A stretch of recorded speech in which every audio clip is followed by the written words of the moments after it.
Abra su Biblia, por favor, en Primera de Reyes, capítulo 11. Ahí va a dejar una señal. Vamos a hablar sobre el rey Jeroboam, el rey que se desvió. Ustedes recordarán cuando hablamos de Salomón, cómo Salomón apostató, ¿se acuerdan? Es decir, dejó a Dios, se fue a la idolatría, fue algo horrible, terrible.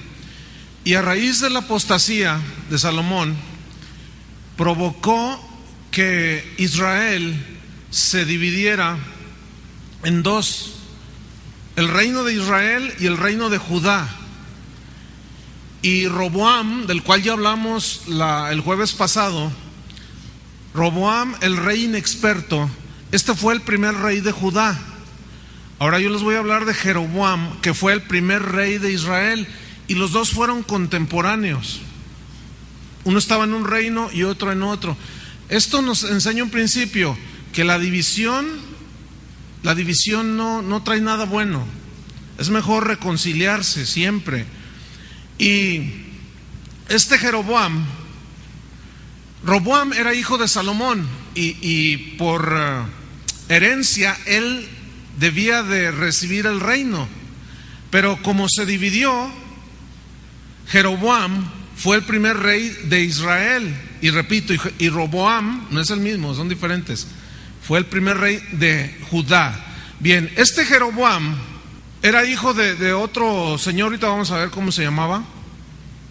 Pero este hombre, Jeroboam, se rebeló contra Salomón.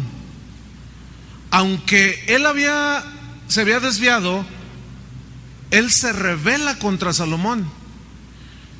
Vamos a 1 Reyes 11, versículo 26, y vamos a estar tomando aquí estas escrituras. Dice: también Jeroboam, hijo de Nabat, así se llamaba su papá, efrateo de Sereda, siervo de Salomón. ¿Qué era de Salomón? Era un siervo, cuya madre se llamaba Serúa, la cual era viuda, alzó su mano contra el rey. ¿Quién alzó su mano contra el rey? Jeroboam. Y la Biblia dice que Dios estableció las autoridades, pero que cuando las autoridades fallan, no nos da lugar a levantarnos en contra de las autoridades que Dios ha impuesto. Por ejemplo, los padres tienen autoridad delegada de parte de Dios, y cuando los padres fallamos, que suele suceder, esto no justifica que los hijos se rebelen contra los padres, ¿sí? Cuando tu maestro o tu patrón, que tienen autoridad delegada, fallan, eso no justifica que tú te levantes en contra de él. Y vamos a ver cómo en el inicio de este reinado, el haberse rebelado contra Salomón, contra el rey, le trajo consecuencias terribles. Yo les aseguro una cosa, lo he visto en toda mi vida del ministerio: cuando alguien se rebela en contra de las autoridades establecidas por Dios, nunca le va bien. No he visto a uno solo. Entonces, tristemente, Jeroboam se rebela contra Salomón. Entonces dice que, vamos al 27, la causa por la cual éste alzó su mano contra el rey fue esta: porque Salomón, edificando a Miló, cerró el portillo de la ciudad de David su padre. O sea, era hasta un pretexto cualquiera. No me gustó, no estoy de acuerdo con que haya tapado un portillo, un hoyo que estaba ahí en la muralla. ¿Cómo ven? O sea, nada más estaba buscando un pretexto para rebelarse en contra del rey. Bueno, cuando viene esta división de Israel, recuerden que del que estamos hablando, Jeroboam, era rey de Israel. De pronto se aparece un profeta llamado Ahías, que tiene un significado yo nunca había leído algo así. Cuando investigué qué significa su nombre, significa hermano de Dios. Bueno, ahí que quede eso. Ahora, en Primera de Reyes, capítulo 11, ahí donde estamos, del versículo 28 hasta el 37, no lo vamos a leer, yo les voy a narrar lo que sucede ahí. Sucede que Jeroboam ya se había levantado en contra de Salomón, y se aparece este profeta, Ahías, y dice que va y lo encuentra en el campo, y el profeta traía una capa nueva. Entonces le dice: rey, escucha palabra del Señor. Y se quita la capa y la corta en 12 pedazos y le dice: mira, 10 pedazos son para ti. Eso significa que Dios te está entregando 10 tribus de Israel.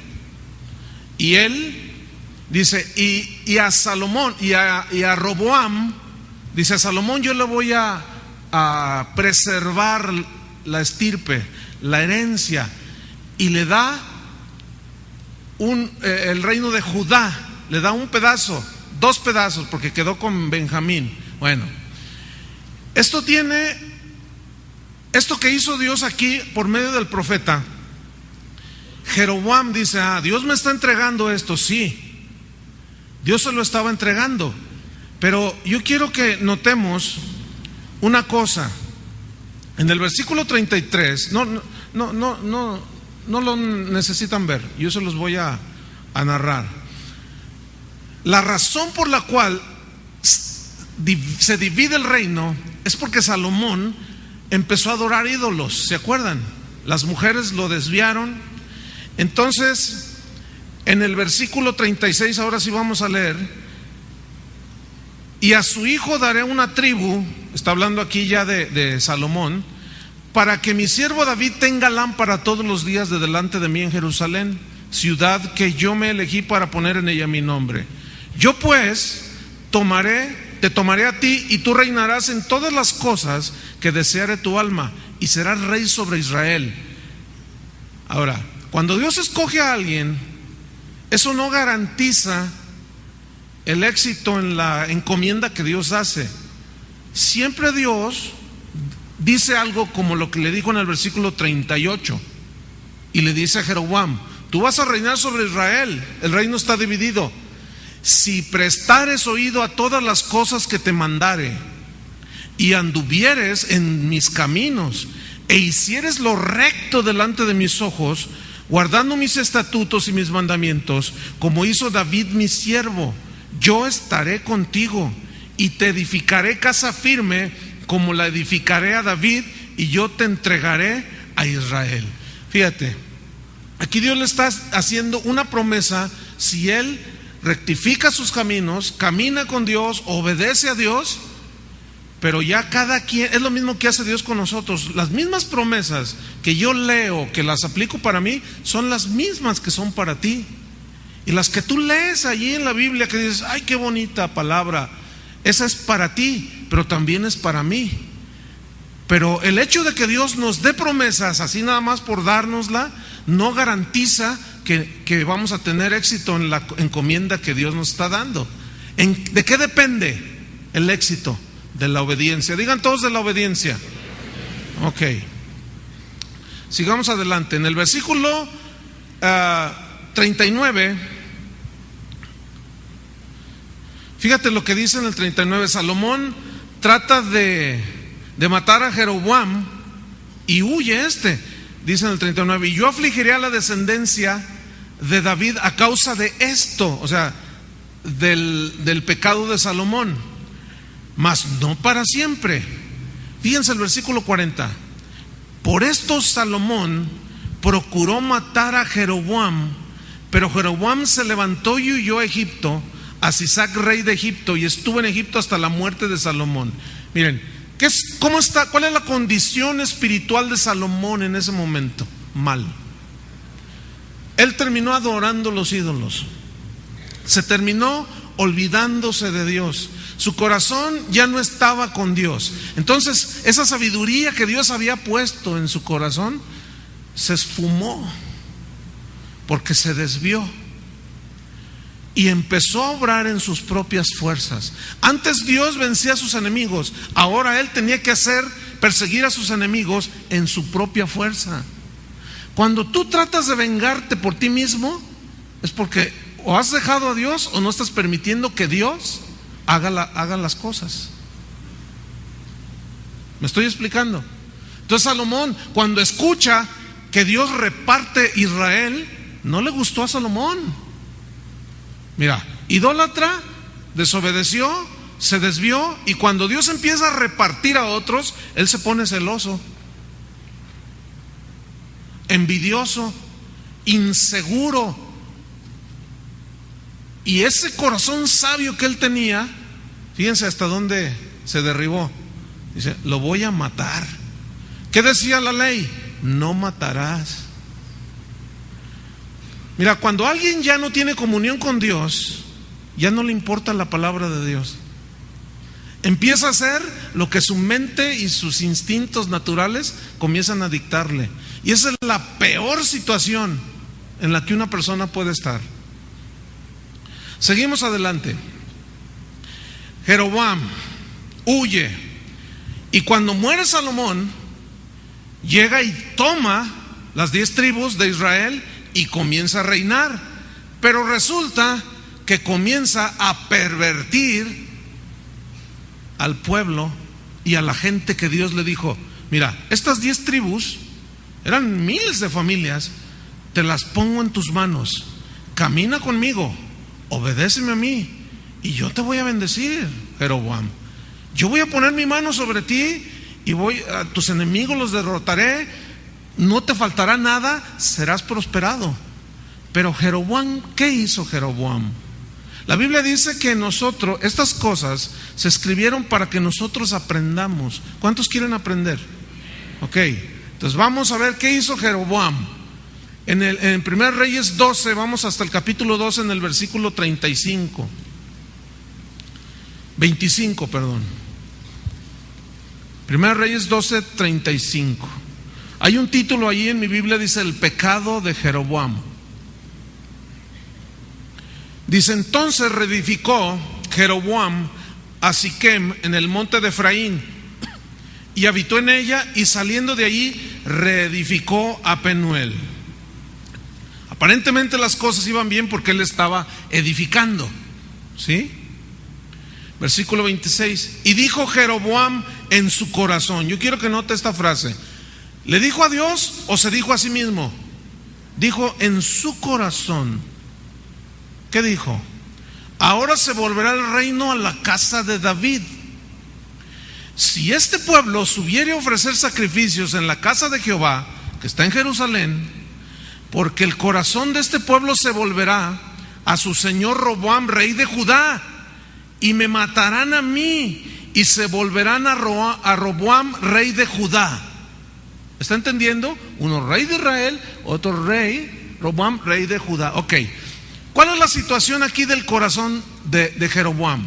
Escuchen, no se apoyó en el Señor, no confió en el Señor, y dijo: no, si los israelitas, si los de mi pueblo llegan a adorar a Jerusalén, no, se van a ir con Roboam, se van a pasar al otro reino, y eso no me gusta mucho.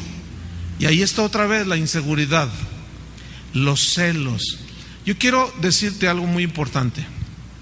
Dios te ha dado a ti talentos, te ha dado dones, pero dice la Biblia que el Espíritu da conforme Él quiere repartir a cada uno, ¿cierto? Ahora, eso es lo que Dios te dio a ti. Yo tengo mis dones y talentos, eso es lo que Dios me ha dado a mí. Así como le repartió a Roboam, le repartió a Jeroboam. Pero Jeroboam tenía temor de que el otro rey, Roboam, le quitara lo que era de él. Déjame decirte algo: cuando Dios a ti te da algo, nadie te lo puede quitar. No tengas temor.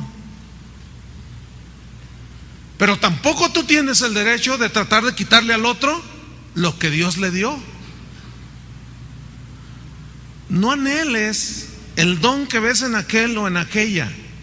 La Biblia dice, Pablo decía: anhelad los mejores dones. No dice codicia el talento que tiene aquel, anhela la bendición de prosperidad que tiene aquel. No. Es que Dios a cada uno le reparte. Entonces Jeroboam está en una inseguridad. Dice: no, me van a matar y luego se va a quedar con ellos. Vamos a seguir leyendo. Versículo 28. Y habiendo tenido consejo, digan todos consejo. ¿Se acuerdan de Roboam, el rey inexperto, que fue y pidió un consejo a los ancianos? Se lo dieron y no hizo caso, y fue y le pidió a los jóvenes y no le fue muy bien. ¿Por qué? Porque no aceptó y ni recibió el buen consejo. Ok, entonces Jeroboam tiene consejo. Los reyes de ese tiempo todos tenían a su alrededor consejeros, ¿sí? Acuérdense que la Biblia dice que en la multitud de consejeros hay sabiduría. Entonces dice que tuvo consejo, hizo el rey, fíjense lo que hizo, fíjense los consejos que le dieron, hizo el rey 2 becerros de oro. Háganle todos, ay, otra vez. Pero resulta que también nosotros nos hacemos nuestros becerros. ¿Verdad? Ahí no les gustó. Y dijo al pueblo: bastante habéis subido a Jerusalén, como diciendo, ya no tienen que ir allá. Acuérdense que en Jerusalén era donde estaba el templo de Dios, donde todos iban a adorar. Ahora yo quiero nada más hacer una observación. Judá es la tribu de donde viene Jesús. Es esa línea de la tribu de Judá. Ok, entonces dice, y le dijo al pueblo: ustedes ya han subido mucho a Jerusalén, ya no vayan para allá. He aquí tus dioses, oh Israel, los cuales te hicieron subir de la tierra de Egipto. ¿Qué pasaba allí con Jeroboam? Él va y pide consejo a sus ancianos y dice: oigan, pues tengo esta inseguridad, siento como que Roboam me va a matar, me va a quitar la gente y se va a quedar con todo.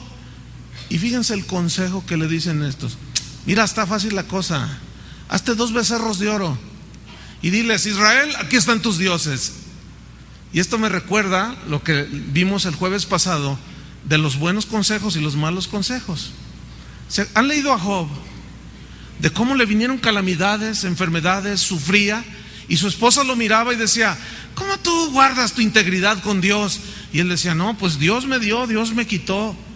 Y la mujer le dice: mira, Job, escúchame bien, maldice a Dios, le dice, y muérete. Fíjense qué consejo dio una esposa al esposo. Esposas, por favor, den buenos consejos al marido. No, es que a veces yo he tratado en la consejería cómo muchas veces la esposa presiona al varón aún para que haga fraude, para obtener más dinero para llevar a la casa. Y eso no se vale, digan todos, no se vale. Mujeres, den buenos consejos. Fíjense, ahora estábamos en una tienda y Miguel pagó algo que compró y me dice: oye, mira, este es el precio, pero me lo están cobrando bien barato, estaba en oferta. Entonces yo le digo: pues dile a la señorita. Entonces ya le dice: oiga, dice, mire, el precio rebajado es tanto, pero me están cobrando la mitad.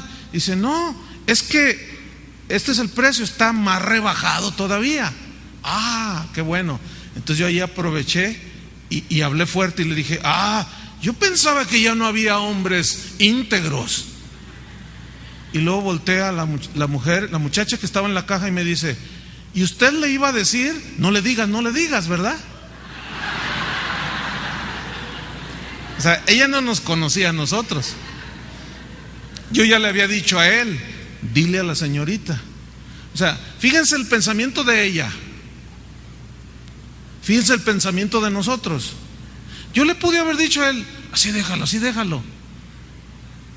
Pero él no, en caso de que yo le hubiera dicho eso, él no debería de haberse dejado llevar por ese consejo. Entiendan, la gente tiene malas cosas acá en la cabeza y conforme a lo que tienen te van a decir lo que tú hagas, y tenemos que tener mucho cuidado.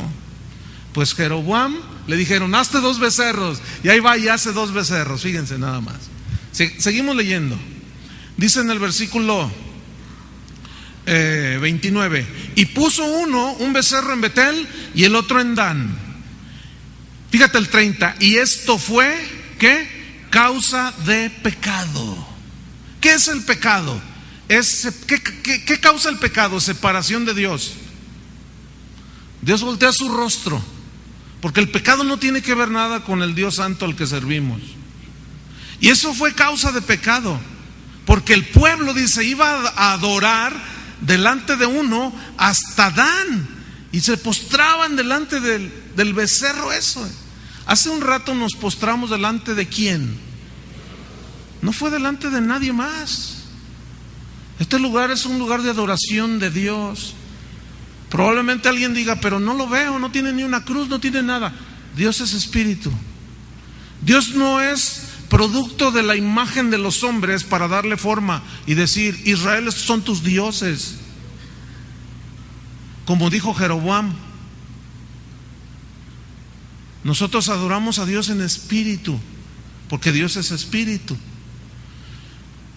Sigo leyendo, versículo 31. Hizo también casas sobre los lugares altos. Escuchen esto, e hizo sacerdotes de entre el pueblo que no eran de los hijos de Leví. Miren, Dios había establecido a Moisés y le dijo, los únicos que van a ministrar en el tabernáculo, en la casa de Dios, en el lugar santo, en el lugar santísimo, serán sacerdotes de la tribu de Leví. ¿Qué hizo? Fíjense, les voy a mostrar qué fue lo que hizo. Vamos a Segunda de Crónicas.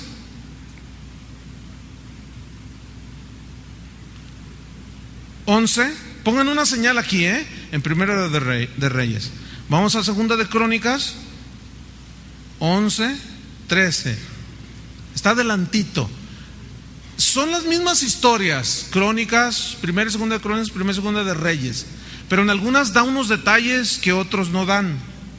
Segunda de Crónicas 11, versículo 13. Vamos a leerlo. Vamos a ver qué dice. 11:13. Y los sacerdotes y levitas que estaban en todo Israel se juntaron a él desde todos los lugares donde vivían, porque los levitas dejaban sus ejidos y sus posesiones y venían a Judá. ¿Quién era el rey de Judá? Roboam, ¿se acuerdan? Y a Jerusalén.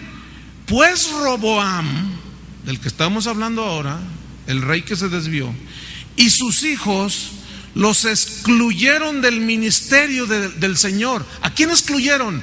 A los sacerdotes que Dios había designado. Los excluyó. Eso es sumamente grave.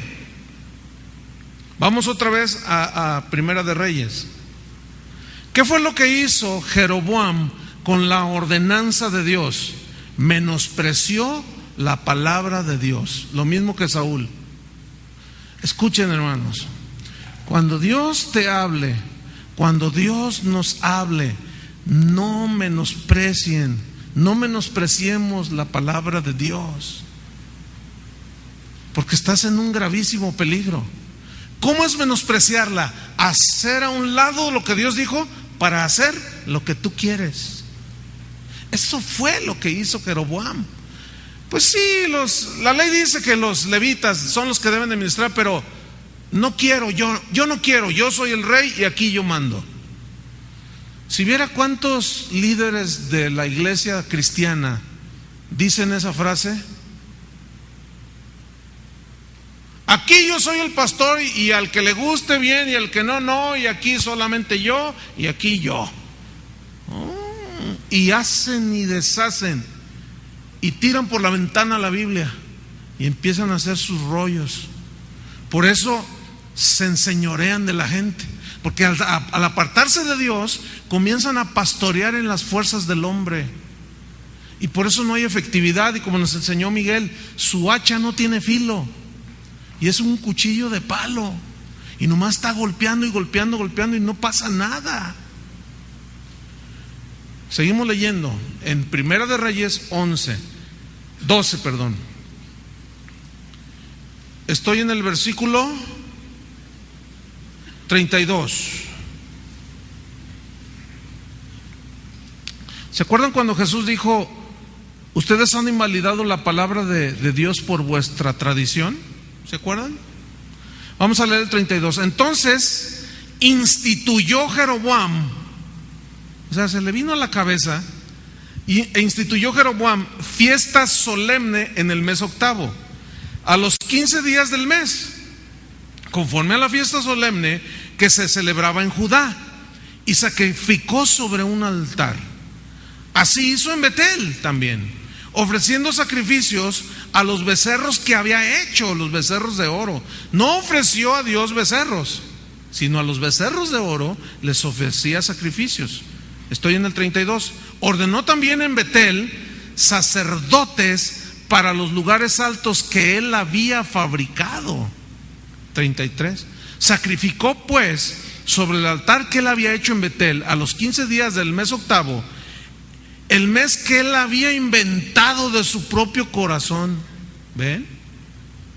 Qué increíble, ¿no? Escuchen bien.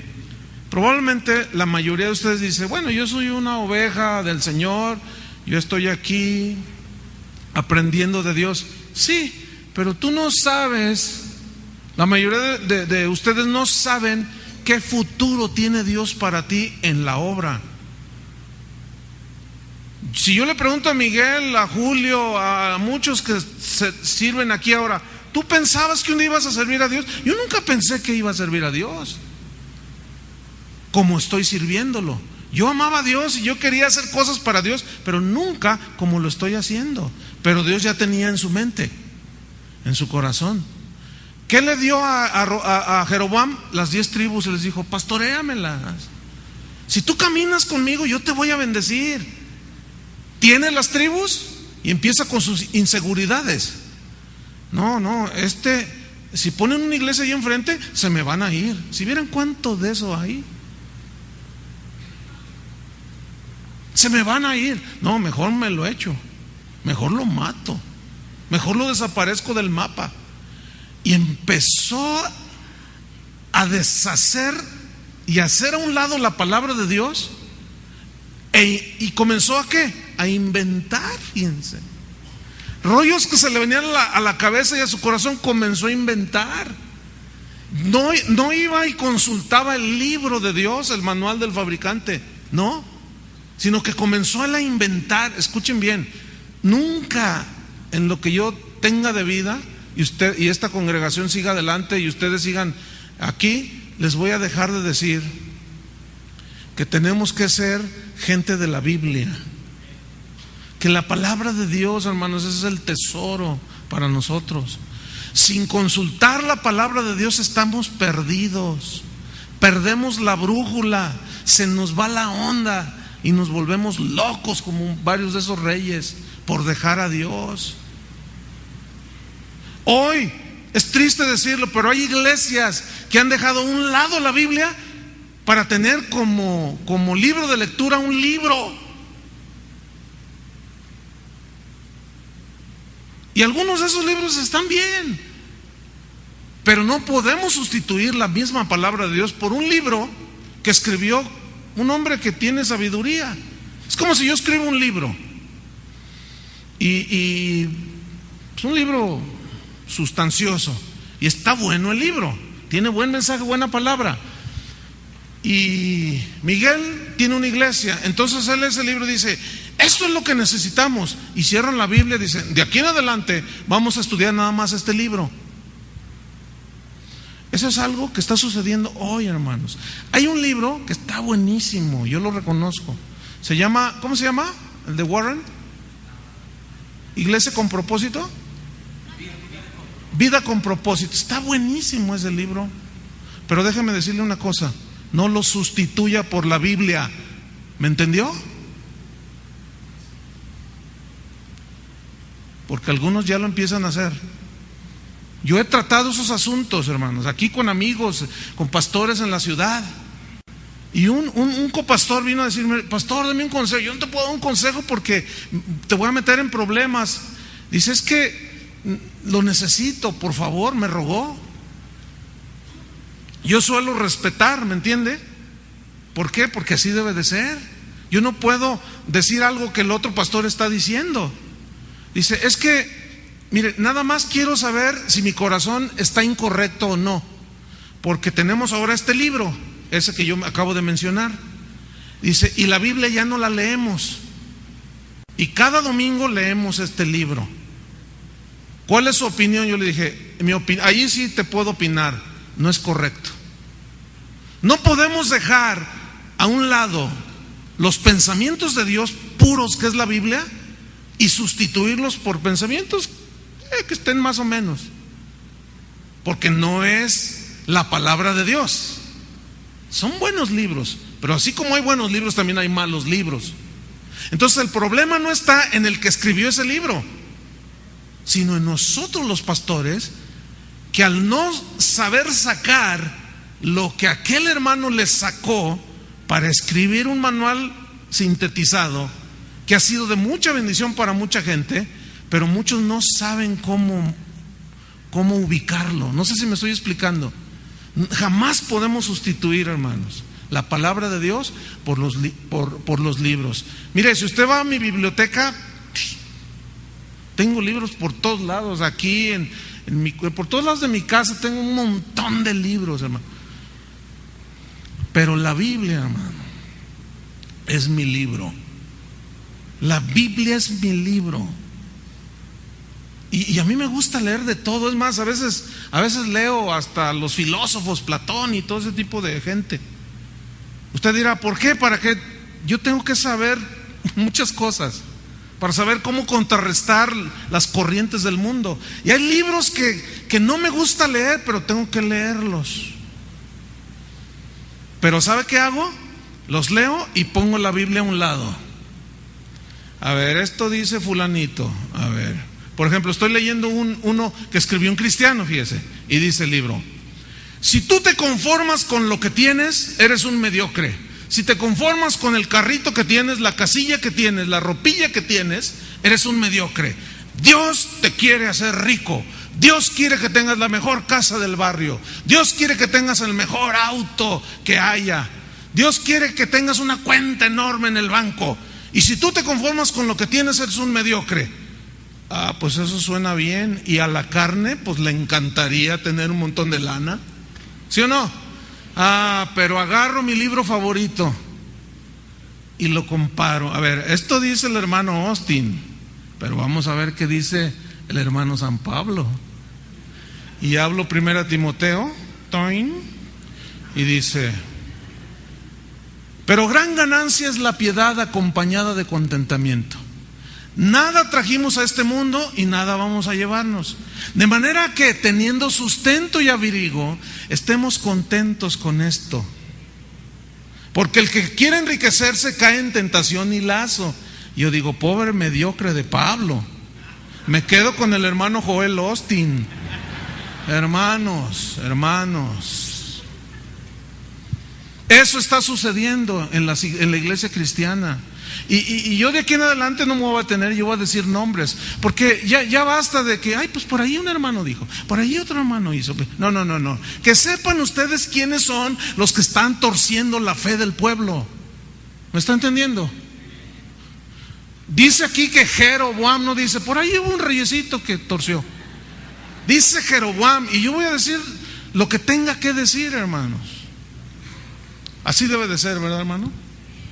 Perdón por haberme tardado algunos años, pero bueno, llegó el tiempo de hacerlo. Sigo leyendo. Versículo, ¿dónde voy? Ya me perdí.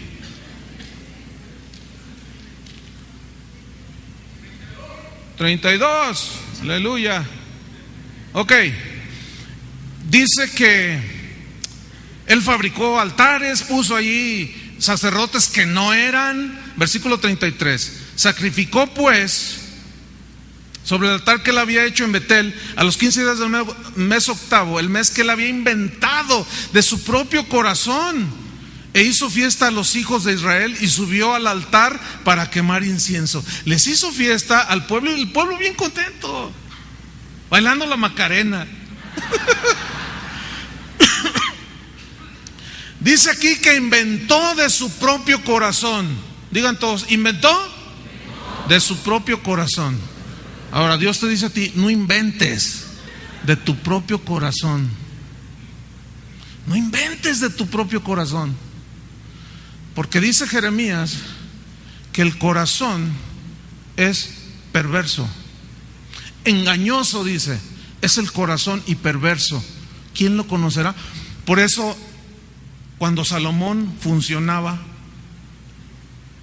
dijo: hijo mío, era inspirado por Dios, diciendo Dios: hijo mío, dame tu corazón. Sobre toda cosa guardada, guarda tu corazón. Todo lo de valor lo guardas, ¿no es cierto? Todo. Te quitas tu anillo, no sé, tu cartera que está llena de pancholares, aunque sea, ¿no? Y bueno, la guardas así bien. Sobre toda cosa guardada, ¿qué dice que debemos de guardar? Háganle todos así: el corazón. Porque de él, aquí es donde está Dios, hermanos. Y de la abundancia de tu corazón va a hablar tu boca, fíjate. Y Jeroboam inventó de su propio corazón, se desvió. ¿Hacia dónde estaba llevando a la gente? Hacia la barranca, hacia el precipicio.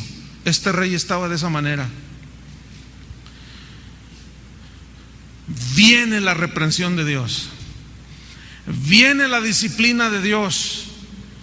Escuchen esto, tengan mucho cuidado, tengamos mucho cuidado cuando Dios saca la vara de la disciplina y quiera disciplinar y tú metas la mano. Aguas. ¿Cuántos no hemos tenido esa escena, no? De un chiquillo, cuando estábamos chiquillos, que le quiere pegar a otro y tú dices no, y metes la mano y ya, te da a ti. Escúchame bien, esto es bien delicado, porque Dios también es un Dios que castiga, que disciplina, y a cada quien le da el pago según sus obras. Y Dios no tendrá por inocente al culpable. Pero como Dios es amor, como Dios es misericordioso, dice que Dios al que ama, ¿qué? Disciplina y azota a todo aquel que recibe por hijo. ¿Cuántos son hijos de Dios? No metas la mano cuando Dios quiera disciplinar, porque a veces Dios está tratando con algunos. Mire, cuando tú entiendes esto, es difícil a veces no tratar de meter la mano. Déjeme ponerle un ejemplo.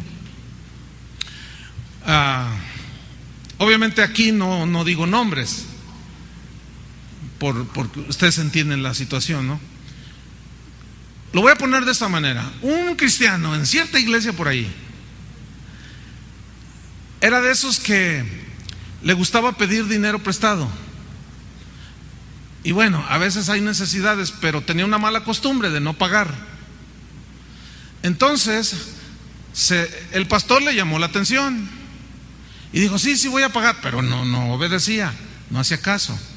Entonces un día tomaba como que se burlaba del pastor y de los hermanos, como que les echaba una lloriqueada y ya, los conmovía, y ya pasaban otros 3 años y no pagaba, engañando a la gente. Un día Dios dijo: le tengo que dar unas nalgadas, lo tengo que disciplinar. Entonces se le cerraron todas las fuentes de provisión.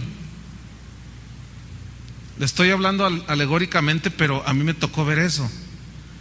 No tenía, escúcheme bien, esto es difícil, espero que el Espíritu Santo lo haga entender.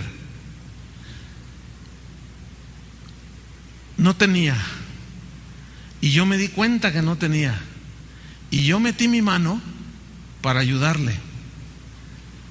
Y dije: yo voy a ir a darle. Y Dios me dice: ¿tú qué le das? Y tú que te las ves conmigo, no intervengas en lo que yo estoy haciendo con él. Y yo dije: no eres tú, Señor. Porque la Biblia dice que si ves a tu hermano tener necesidad y cierras tu corazón, dice: sí, pero tú no estás cerrando tu corazón, así es que no le hagas, soy yo. Yo no estaba cerrando mi corazón. Dice: ¿tú qué le das?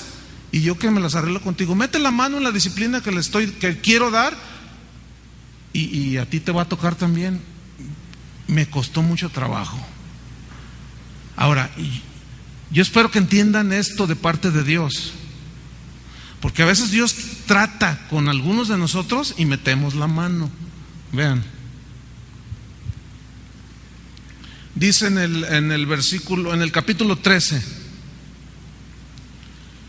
versículo 1: he aquí que un varón de Dios, este fue anónimo, este varón de Dios, por la palabra de Jehová vino de Judá a Betel, o sea, de donde reinaba Roboam, a Betel, que era parte del reino de Israel. Y estando Jeroboam, escuchen bien, junto al altar para quemar incienso, déjeme decirle, no era responsabilidad del rey ni atribución ofrecer incienso. Eso lo deberían de hacer los sacerdotes, ¿de acuerdo? Ok. Pero ¿dónde estaba en el altar para ofrecer incienso? Ya estaba usurpando el lugar que no le correspondía a él. Por eso tú tienes que encontrar tu lugar en el cuerpo de Cristo. Pobre, escúchenme bien, pobre de aquellos cristianos que piensan de esta manera. Oh, cómo me gustaría ser a mí el director del grupo de alabanza de casa de oración. Cómo anhelaría, es mi sueño. Pero está ese Chuy García allí.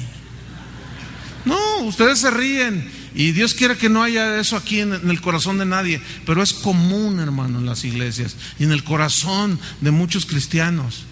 Y empiezan, pero tengo algo tengo que hacer para lograr ser el director de alabanza de casa de oración. Y empiezan a usurpar. ¿Cómo? Minando la autoridad del encargado, minando la autoridad del pastor, del líder, del papá, de la mamá, minando la autoridad.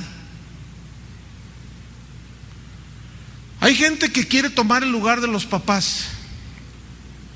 Hemos tenido casos aquí en la escuela con los niños, de maestros que tienen buen corazón y todo, pero al no entender este principio, aunque a veces les enseña, pero algo pasa y se les olvida, y quieren como tomar el lugar del papá y la mamá, y no les permitimos eso, porque nadie puede sustituir a la mamá y al papá, ¿verdad que no? Ningún maestro, y eso no lo permitimos nosotros como pastores, pero se da, fíjese. Entonces, ¿qué sucede? Empieza a socavar la autoridad, empieza a decir chismes, empieza a decir cosas, y si el pastor en una congregación no se pone listo, porque va a venir, oiga pastor, fíjese que ya Dios me reveló que el hermano Chuy García, ¿cómo Dios te reveló? Y si el pastor es de esos que leen más el libro vaquero que la Biblia, no, pues tienen un fundamento impresionante, ¿no? Y viene la insinuación y viene el querer desprestigiar. Oh, hermanos, ¿cuántos desastres ha sucedido por eso? Le puedo contar muchos casos. En la mañana estaba hablando con el primo de una persona que le pasó eso. Lo acusaron, le hicieron una acusación y no era cierto, era un rumor. Y el pastor no tuvo la inteligencia, la sabiduría de investigar acerca de lo que le estaban acusando. Lo que pasa es que alguien lo quería tumbar al otro y lo lograron, porque el pastor le faltó cerebro. ¿Ven? Por eso deben de orar por los pastores, para que Dios nos haga funcionar. ¿Cuántos dicen amén? Pero también oren, no nomás digan amén. Ok, seguimos leyendo. Dice que estaba allí junto al altar. Aquel clamó contra el altar, o sea, el profeta, el varón de Dios, por palabra de Jehová, y dijo: altar, altar, así ha dicho Jehová. O sea, se está dirigiendo hacia un lugar, pero para que oiga el otro, ¿no? Es como cuando dicen: los árboles dan palmadas de aplauso. Bueno, pues los árboles no palmean, son expresiones poéticas, ¿no? Entonces dice: altar, altar, así ha dicho Jehová, he aquí que en la casa de David nacerá un hijo llamado Josías. Después les hablaré de que este fue uno de los tremendos reyes reformadores de Israel, el cual dice: sacrificará sobre ti, o sea, sobre el altar, a los sacerdotes. ¿Cuáles sacerdotes? Que había instituido Jeroboam, de los lugares altos que queman sobre ti incienso, y sobre ti quemarán huesos de hombres. Y aquel mismo día dio una señal diciendo: esta es la señal de que Jehová ha hablado, he aquí que el altar se quebrará y la ceniza que sobre él está se derramará. Cuando el rey Jeroboam oyó la palabra del varón de Dios que había clamado contra el altar de Betel, extendiendo su mano desde el altar, dijo: prendedle, les dijo a los guardas. Mas la mano que había extendido contra él se le secó. Vuelve a meter la mano. No metas la mano. A Dios no le agradaba ese altar. ¿Por qué? Porque los que estaban ofreciendo sacrificios no eran los que Dios había puesto. Hermano, ustedes, déjenme decirle algo. Este lugar, aquí donde yo estoy parado, para mí es muy importante. Yo no suelto este lugar a cualquier persona. Si viera cuánta gente llama: pastor, soy un predicador que viene de Tangamandapio y yo tengo poder y quiero predicar en su iglesia. Pues fíjate que no sea egoísta, pastor. Usted debe de permitir que mi ministerio sea conocido. Pues nadie te conoce aquí, y yo a ningún desconocido le suelto este lugar. En la iglesia donde crecieron mis dos hermanas, donde se convirtieron a Cristo, el pastor, amigo nuestro, dejó entrar a alguien que ni él lo conocía. Él llegó y se presentó: yo soy no sé qué. Lo dejó predicar una sola vez, y una sola vez bastó para llevarse a la gente, la mitad de la congregación. ¿Ve? Entonces el varón de Dios dice: no me agrada ese altar y lo voy a hacer pedazos, y se va a derramar toda la ceniza, y aún los que están ministrando allí quedarán. Entonces no le gusta a Jeroboam, dice: no, pues ya se creía Dios el tipo. ¿Y cuántos pastores llega un momento en que se creen Dios? Aquí mi palabra es palabra de rey, palabra de Dios. Casi lo dicen así. Usted ha oído de sectas que hay gente que está aún en grupos que se dicen cristianos, que hasta llegan a exclamar y a decir: yo estoy dispuesto aún a matar por mi pastor. Así dijeron unas ovejas de una iglesia aquí en Guadalajara. ¿Qué estás diciendo? Yo estoy dispuesto a matar al que se le ponga al frente a mi pastor. Ya van a llegar el tiempo de las cruzadas. Otra vez, ¿verdad? En el nombre de Cristo. Ahí te va la espada y todo. No, hermanos. ¿Cómo? Están dispuestos a morir por el pastor, pero por Cristo no. Fíjense. No, hay que ubicar todo. Y todo, ¿por qué suceden esas cosas? Porque se apartan de la palabra de Dios. Vamos sobre el final.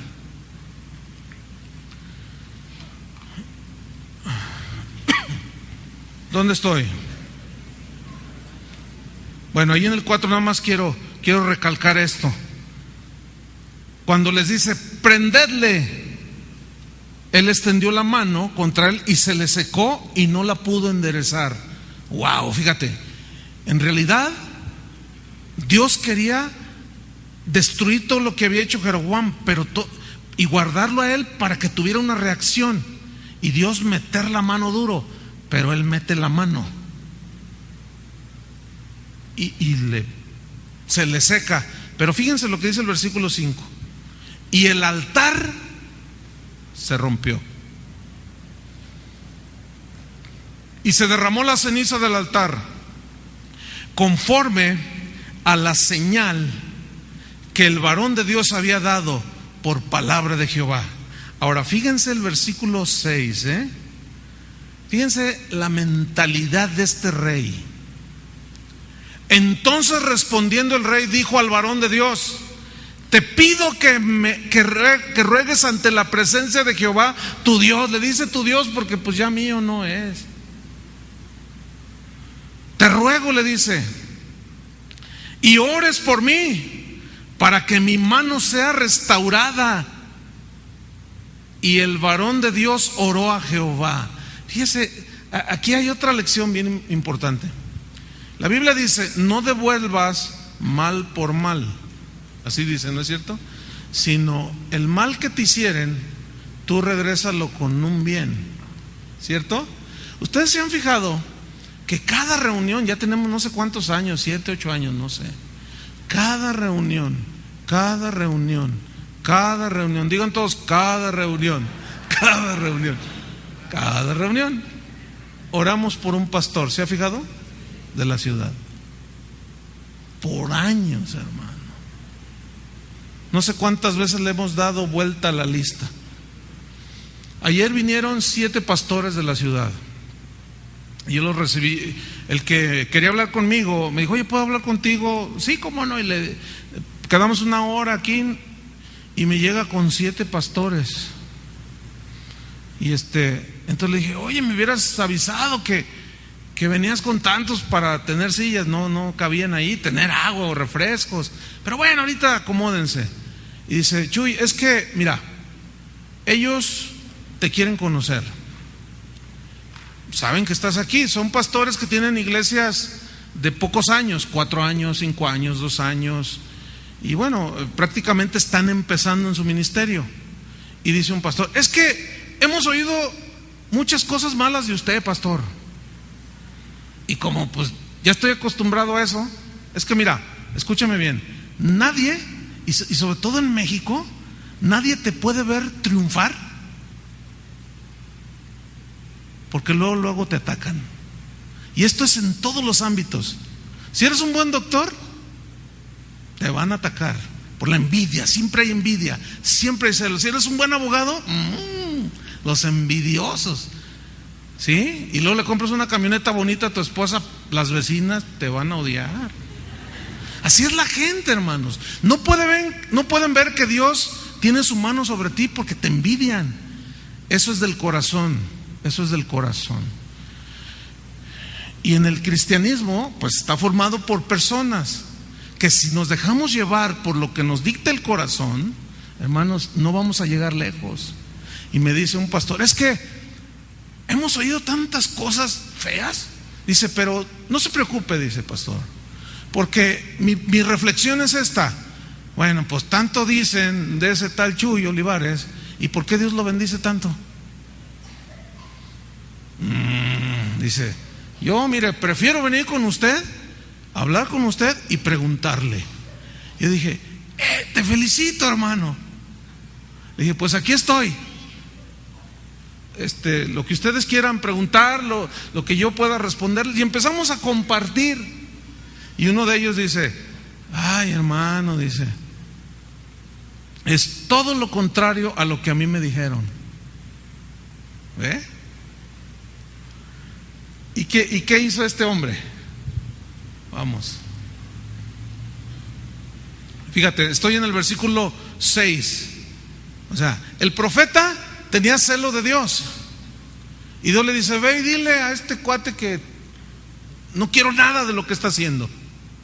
Se interpone, se le queda la mano seca y luego enseguida le ruega: pídele a Dios que ore por mí, ora por mí. Y el varón de Dios, ¿qué hizo el varón de Dios? ¿Qué debe hacer un varón de Dios? ¿Qué debe hacer una mujer de Dios? ¿Pagar mal por mal? ¿O un bien por un mal? Y oró por él. Por eso oramos, hermanos, de buena gana, anhelando que Dios los bendiga. Hace rato que estábamos postrados, bueno, yo estaba allá en la oficina, que estábamos hincados orando. Yo empecé a bendecir a dos, tres pastores que vinieron a mi mente cuando estaban ya al final orando también por los pastores. Y mire, con todo mi corazón le pedí a Dios: Señor, bendícelos. Aunque de allá para acá no sea lo mismo, eso a mí no me importa. Ese es problema de ellos. Yo me metería en problemas si respondo de la misma manera. Entonces, ¿qué hace el varón de Dios? Oró por él. Dice: y el varón de Dios, en el versículo 6, oró a Jehová, y la mano del rey se le restauró y quedó como era antes. Fíjate la misericordia de Dios. Dios no quiere que nadie se pierda. Que cuando alguien anda torcido, aún Dios se puede manifestar, a ver si tiene alguna reacción, y hay una reconciliación con Dios, y cae en cuenta de que está mal. Pero vamos a ver si se le compuso la mano, pero se le compondría el corazón. Fíjate lo que dice después. Y el rey dijo al varón de Dios: ven conmigo a casa y comerás, y yo te daré un presente. Pero el varón de Dios dijo al rey: aunque me dieras la mitad de tu casa, no iría contigo, ni comería pan, ni bebería agua en este lugar. Quiso comprar con dinero al varón de Dios. Y esto simboliza, tipifica al que quiere comprar a Dios mismo con cosas. Imagínate. Oh, cuántas veces, no hace mucho, aquí una señora venían dos señoras, subieron: pastor, ore por mi vecina, mire, ella tiene problemas y le mueven la cama, le prenden la luz. El diablo estaba dando a todo lo que daba allí. Y la señora estaba toda, dice, le digo, a ver, cuénteme, ¿a qué le atribuye eso? Dice, es que fui a ver un médico homeópata. Dice, entonces me dijo, mire, me recetó unos pastillitas de esas que ellos dan, pero me dijo, pero en realidad lo que la va a sanar es esto, mire. Y me sacó una fotografía. Era una foto así normal, no recuerdo qué me dijo que tenía la foto. Dice, pero este no es el punto. El punto es que usted al llegar a su casa tiene el foco allí y lo va a ver a contraluz y va a ver lo que está allí. Eso lo va a sanar, dice. Pastor, dice, yo voy a mi casa, agarro la foto y la veo a contraluz, y era en teoría un Cristo que se veía a contraluz, la figura así como de Jesucristo, ¿no? Así como lo pintan. Y dice, tú eres el que me vas a sanar. Fíjense el engaño del diablo, ¿eh? Dice, desde ese día, hermano, desde esa noche, pastor, hasta este momento ya no sé qué hacer, se puso peor la cosa. Y empecé a hablar con ella, y empecé a ministrarle. Se veía muy nerviosa la señora. Entonces le digo, venga, voy a orar por usted, voy a imponer mis manos para que la paz de Jesucristo venga sobre usted. ¿Quiere que Cristo venga a su vida? Sí, por supuesto, me dice, pero no el de la foto esa, el Cristo vivo. Y oré por ella. Cuando yo le impuse mis manos, hermano, la señora empezó a llorar, cerró sus ojitos, casi se me dormía de pie. Estaba así la señora. Le digo, ¿cómo se siente? Y me dice, tengo mucha paz, tengo mucha paz. Le digo, fíjese, ¿se da cuenta de las dos cosas tan diferentes? Me dice, ay, sí, pastor. Y luego me dice, mete la mano a la bolsa. Dice, ¿cuánto le debo, pastor? ¿Qué le hubieras dicho tú, profe? Venga, chepa acá.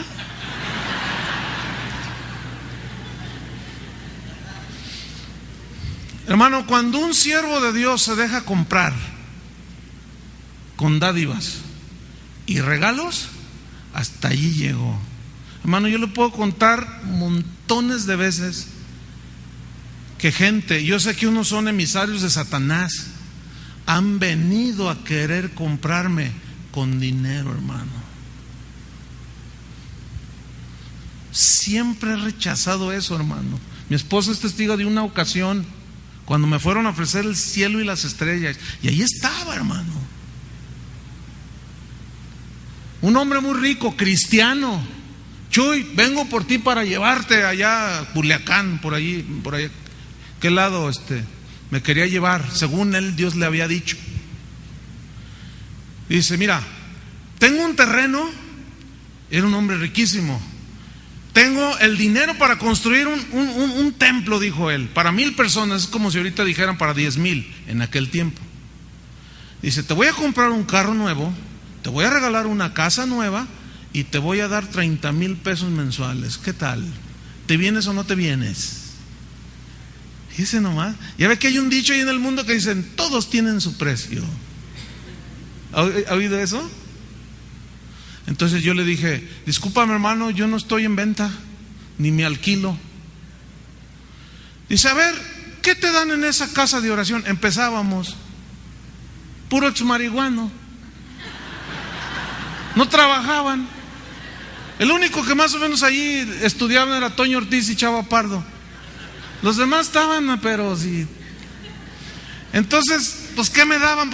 No me daban nada. A lo que más llegaba era una bolsita de verduras que me traía Chava Pardo. En serio, es en serio.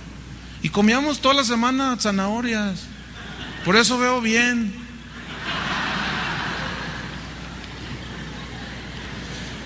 Y me dice, le digo, no, bueno, ¿qué? A ver, ¿qué te dan esos muchachos con los que estás ahí? Empezaba casa de oración.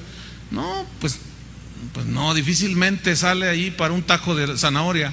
¿Ya ves? Vente, ándale. Y empezó a insistir. Yo le dije, pero es que yo no estoy aquí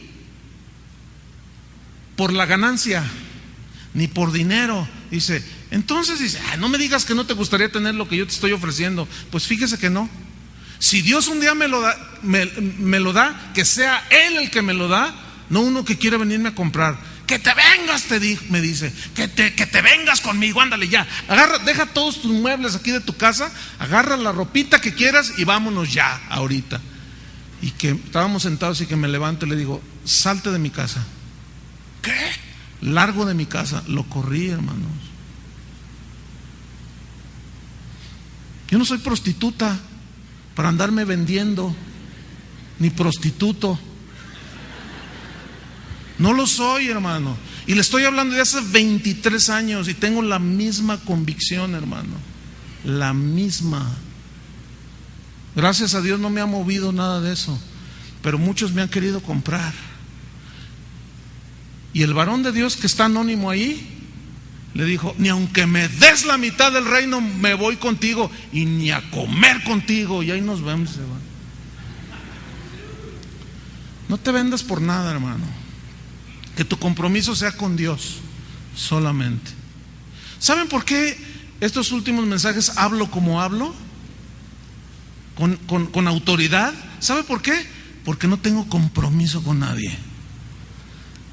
Porque no tengo compromiso con nadie. Porque no tengo que decir, no digo porque, no, pues es que aquel que me está dando, pues, se va a enojar si yo digo. No tengo compromiso con nadie. Con nadie he hecho alianza, con nadie he hecho trato, con nadie más que con Dios. Y eso debe de hacer usted también. Finalmente, ¿cómo termina Jeroboam? Como terminan todos aquellos que se olvidan de Dios y se desvían. Terminó perdiendo su poder, dice en Crónicas, no lo vamos a buscar. Duró 22 años reinando. Y después de 22 años, que fue un desastre, perdió su poder, su autoridad, terminó débil, amargado y desechado por Dios. Yo no quiero terminar así. ¿Cuántos quieren terminar así? No. Si obedeciereis a la voz del Señor tu Dios y caminares con corazón recto y guardares la palabra en tu corazón, bendición y éxito asegurado. ¿Cuántos quieren caminar así? Pónganse de pie. Vamos a orar. Vamos a pedirle a Dios que nos ayude, que nos dé sabiduría. Señor, te damos gracias. Gracias porque tú eres un Dios de paz. Tú eres un Dios que nos repartes, nos das, pero no debemos anhelar lo que les das a otros, mucho menos arrebatárselos. Y lo que tú nos das, Señor, debe de ser para bendecir a otros, no para pervertirlos. Tenemos que ser observadores y guardadores de tu palabra, así como Noé, cuando le diste las instrucciones que hiciera el arca de tales medidas. Dice tu palabra que Noé hizo todo conforme a lo que tú le mandaste. Lo mismo hizo Abraham y tantos otros hombres, Señor, que quedaron inscritos ahí en el libro eterno. Ayúdanos, Señor, a que cuando tú quieras derribar los altares donde hay abominación y los que ahí arriba ministran, y que queramos meter la mano, líbranos, Señor, porque tú eres Dios y solo tú tienes autoridad y derecho para hacer del altar lo que tú quieras. Si tú quieres un altar santo, y quitarás a los hipócritas, Señor. Guárdanos de ser hipócritas a nosotros, Señor. Y quitarás a los mentirosos, a los inmorales, a los que se venden por dinero, a los que cobran por ministrar, a los que cobran por cantar y predicar. Dios los quitará del altar, hermanos, no metas la mano. Deja que Dios limpie el altar para que tus años terminen como los de José, como los de Abraham, llenos de días, y te sepulten en paz. O que Dios venga como llegó por Enoc, que dice la Biblia, y caminó Enoc con Dios y Dios se lo llevó. Y caminaste con Dios y Dios te llevó. Padre, en el nombre de Jesús, guárdanos, Señor. Guárdanos de desviarnos como este rey Jeroboam, el rey que se desvió. Pero todo tiene que ver, Señor, con menospreciar tu palabra. Ayúdanos a atesorarla, Señor, a guardarla y obedecer conforme está escrito en este libro. Entonces prosperarán nuestros caminos, Señor. Nuestras tinieblas se volverán luz, y en la adversidad tú saldrás por nosotros, y en la necesidad tú vendrás y suplirás y harás caer maná del cielo, y en la enfermedad vendrás y tocarás, aun como tocaste a Jeroboam, y sanarás, Señor. Gracias por el privilegio, Señor, de escuchar los misterios de Dios, el Evangelio de Jesucristo, el Evangelio que es poder para salvar, para restaurar, el poder de la palabra de Dios que es poderosa para instruir, para redarguir, para corregir. Gracias, Señor, porque no todos tienen ese privilegio. Les leen otros libros, creen en otros dioses, porque sus líderes los han desviado. Guárdanos, Señor, a nosotros como pastores, como líderes de este rebaño. Guárdanos, Señor, siempre en el hueco de tu mano. En el nombre de Jesús. Amén. Amén. Que Dios los bendiga.